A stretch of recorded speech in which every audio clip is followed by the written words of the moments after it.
We often talk about an act of surrender, and the ironic thing is that surrender is quite the opposite of acting. We're so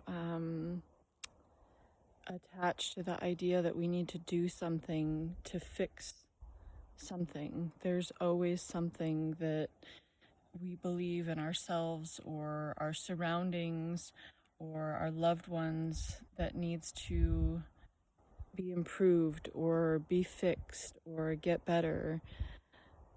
And so with surrender, there's a lot of times this perception that I'm either surrendering something, a thing, like in in The Wizard of Oz, where in the sky the Wicked Witch writes "Surrender, Dorothy." So it's like you have to surrender Dorothy to me. And the other way that we think of surrender is like I'm surrendering to something or to someone. Those are kind of the two ways that we often propose surrender. And the way that I, after contemplating surrender for a very long time, the way that I see to surrender now is more surrendering, acting on. And the only thing that I'm surrendering is knowing what's going to happen based on my actions, having some sort of expectation or target or objective, taking an action because I think that what I'm doing right now, my action is going to lead to some consequence, and having, the 5-year plan. And so my perception is that all I'm surrendering is knowing, being willing to be in the I don't know. And the only thing that I'm surrendering to is myself. I'm surrendering deeper into the authentic, true essence of who I am.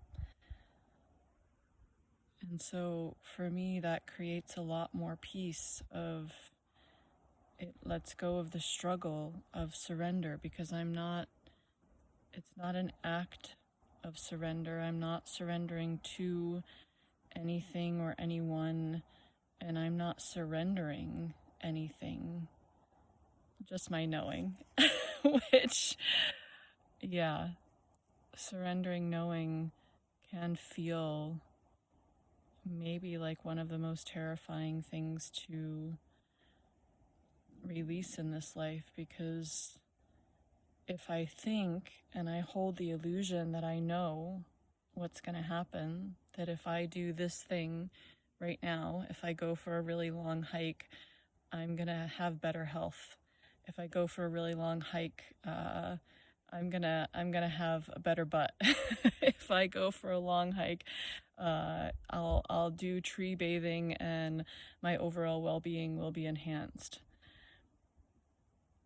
Perhaps. So letting go of the knowing is maybe actually one of the hardest things to surrender, even more than many of the other things that people propose surrendering. Because letting go of the knowing is letting go of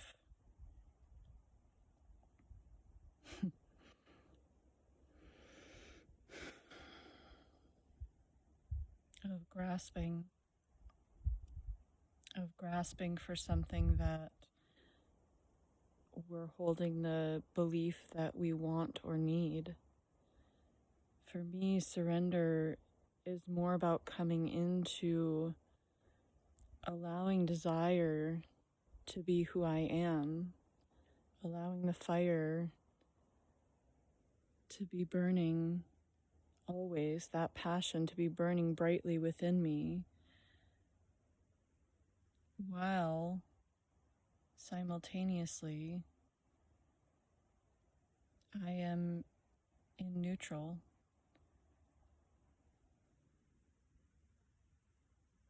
I know it seems like a paradox, and yet that's what surrender is to me. allowing my inner fire, my inner passion to be what's leading me in every moment, and that being my center, my internal GPS guidance system from where I'm moving, and simultaneously not having that directed at a thing or a person, something that I need to have happen. Just allowing that passion to be.